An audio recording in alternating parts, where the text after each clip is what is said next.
السلام علیکم ورحمۃ اللہ وبرکاتہ۔ ناظرین کرام، سردی کا موسم ہے، لوگ سردی سے بچنے کے لیے گرم کپڑے، مفلر، ٹوپی وغیرہ کا استعمال کرتے ہیں۔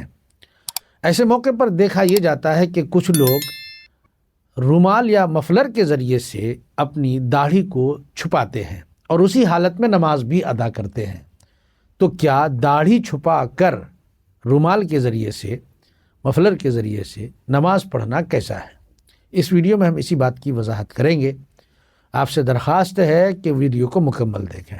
ناظرین کرام، کچھ لوگ اپنی داڑھی کو یوں چھپاتے ہیں، میں آپ کو پریکٹیکل کے طور پر دکھانا چاہوں گا۔ جیسے مثال کے طور پر یوں لیا، یوں سر پہ رکھا اور پھر اس کے بعد یوں ایسے کر لیا، یوں اس طرح کر لیتے ہیں تو داڑھی چھپ جاتی ہے۔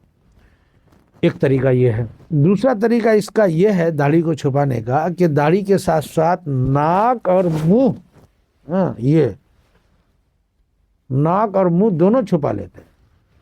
تو کیا ناک منہ چھپا کر کے نماز پڑھنا صحیح ہے اور داڑھی چھپا کر نماز پڑھنا صحیح ہے یا نہیں؟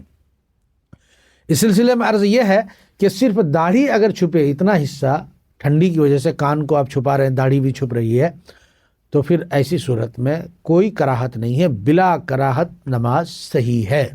جو لوگ یہ کہتے ہیں کہ داڑھی چھپا کر نماز پڑھنا مکروہ ہے، یہ صحیح نہیں ہے۔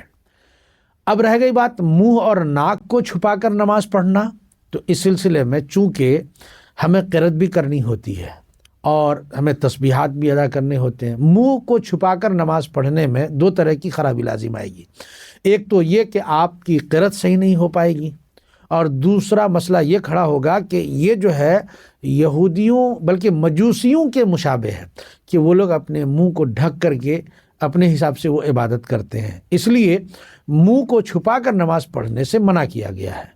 آپ صرف داڑھی کو ٹھنڈی سے بچنے کے لیے اتنا کافی۔ اب اتنی بھی ٹھنڈ نہیں ہوتی ہے کہ آدمی کی جو ہے ناک اور منہ پریشان ہو جائے یا بہت زیادہ ٹھنڈ لگے۔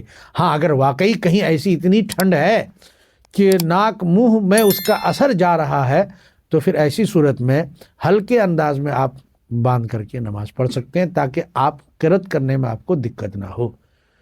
تو مجھے امید ہے کہ آپ کو مسئلے کی وضاحت سمجھ میں آئی ہوگی۔ السلام علیکم ورحمۃ اللہ وبرکاتہ۔